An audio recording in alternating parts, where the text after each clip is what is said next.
వచ్చినా తక్కువ అని చెప్పిండు.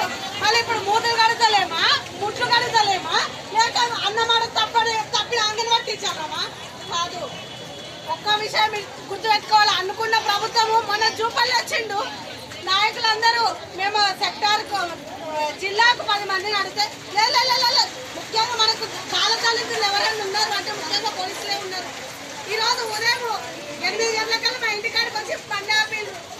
నేను ఆ గేట్లకెళ్ళి నుంచి చూసినా, పోయి మా షోరూమ్ లో ఉన్నా. నా బిడ్డనట్టు నువ్వు మా అంగన్వాడీ టీచర్ అంటే నేను కాదు అని. మా ఆయనకు ఎస్ఐ ఫోన్ మాట్లాడుకుంటా, నాకు తెలుసు సార్ మీ ఆమె మీద కేసు చేస్తాము, ఏడైనా దొరికించుకోవాలంటే నాకు తెలుసు సార్ మా ఆమె నా మాట విన్నదని చెప్పేసి. అంతే, మా ఆయన మాట నేను ఎందుకు విన్నాను? నలుగురు కోసము మా హక్కుల గురించి కొట్లాడేటప్పుడు నేను మా ఆయన మాట కాదు, నా బిడ్డ మాట కాదు, ఎవరి మాట వినండి. ఒక్క విషయము, ప్రిన్సిపల్ సెక్రటరీ గారు పిలిచినప్పుడు కొంతమందిని రమ్మని అన్నారు. అందులో నేను కూడా పోయినా, జిల్లా నుంచి నన్ను పిలిచిర్రు. పోయిన తర్వాత ఇట్లా అక్కడ సెక్రటరేట్ పోదాము అనే లోపు పోలీసు వాళ్ళు వచ్చారు. రాండి మీరు అంగన్వాడీ అంటే అవును అనే ఏసీలో కూర్చోబెట్టి ఎంట్రీ పాస్ వాళ్ళు రాపించుకొస్తున్నారు. అసలు ఎంట్రీ పాస్ వాళ్ళు ఎందుకు రాపించుకురావాలి? ఆడ 100 మంది సమస్యలు చెప్పే వాళ్ళు ఉన్నారు, 100 మంది వచ్చిండ్రు, అక్కడ ఉన్నారు.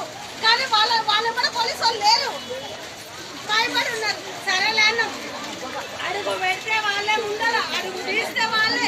సరే అట్లా కూడా ఓకే పెట్టుకున్నాం. మేము వచ్చినది గమ్యం చేరాలి, అడిగి కూడా వాదనలు చెప్పొద్దు అని ఫస్ట్ ఓకేతో ఉన్నాం. లాస్ట్ కాడికి పోయిన తర్వాత మన ప్రిన్సిపల్ సెక్రటరీ గారు మనల్ని పిలిపించి 15 మంది చూసే వరకు ఏం చేసింది తెలుసా మీకు?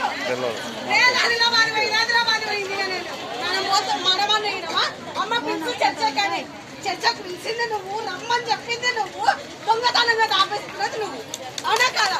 ఆ తర్వాత మేము కిందికి వచ్చి మొత్తం పార్క్ ఉంది కదా, అయితే అన్ని జిల్లాలు వచ్చినాయి. ఇప్పుడు వచ్చిన జిల్లాలకు ఏం సమాధానం చేయాలి, మనం ఏం చర్చ చేయాలని చర్చిస్తుంటే ఒక పోలీసు ఆమె వచ్చింది. అప్పటికి